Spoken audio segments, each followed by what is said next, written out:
Bonjour les gens, aujourd'hui on va parler de Mario Balotelli. Donc j'avais fait une vidéo sur les fois où Ben Arfa avait fait parler de lui. Cette fois-ci on va s'attaquer à un gros morceau, puisque Mario Balotelli est je pense le joueur le plus inadapté à évoluer dans le monde du football.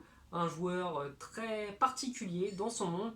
Et d'ailleurs ça vous annonce du coup la semaine prochaine une vidéo sur son enfance qui peut expliquer je pense facilement toutes les dérives de Mario Balotelli. Fait connu, nous sommes en mars 2011, Mario Balotelli joue à Manchester City et il s'ennuie, clairement, il n'a rien d'autre à faire, et se dit que ça pourrait être marrant de lancer des fléchettes par la fenêtre de sa chambre, jusque là ça peut être drôle, sauf que le faire en direction de jeunes joueurs, et c'est pas très rigolo, et Mario Balotelli va écoper de 115 000 euros d'amende.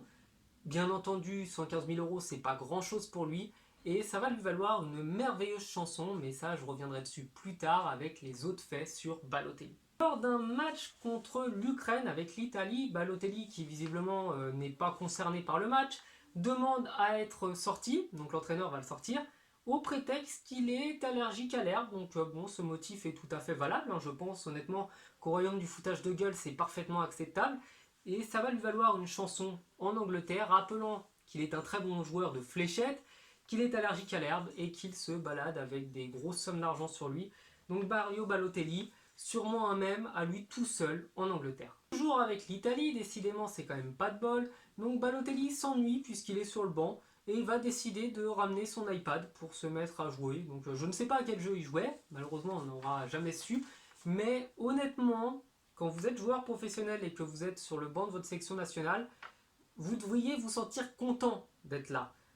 Mais ramener sa tablette, je pense que même un enfant de 14 ans n'oserait pas le faire. Décidément, la Squadra Azzurra en aura vu toutes les couleurs. Donc Balotelli, nous sommes en 2013, il affronte l'Uruguay.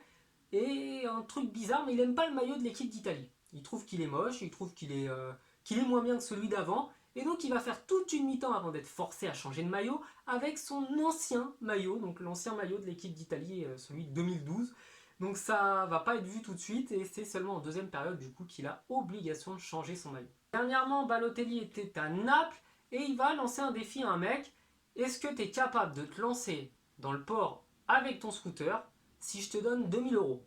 Bien entendu, Balotelli a l'argent sur lui. Bien évidemment, Balotelli est reconnu, tout le monde sait que c'est lui et que l'argent, il va le donner. Donc le mec fonce avec le scooter dans la flotte, il récupère bien évidemment ses 2000 euros, et Balotelli va rigoler, tout simplement, avant d'être condamné, bien sûr, parce qu'il y a pollution dans le port de Naples qui est déjà une décharge, mais on a le droit de mettre des opposants à la mafia dedans, mais pas des scooters dans le port de Naples. Tour en 2011, Mario Balotelli fout le feu à sa baraque, donc toujours dans la suite de l'événement avec les darts, donc les fléchettes. Il va mettre le feu en faisant un feu d'artifice depuis sa salle de bain. Donc pourquoi pas, ça peut être très rigolo de tirer des feux d'artifice de par sa fenêtre, mais ça reste très dangereux. Après ça, du coup il y a le feu chez lui, les pompiers vont intervenir et Balotelli va se porter comme porte-parole de la lutte contre les incendies.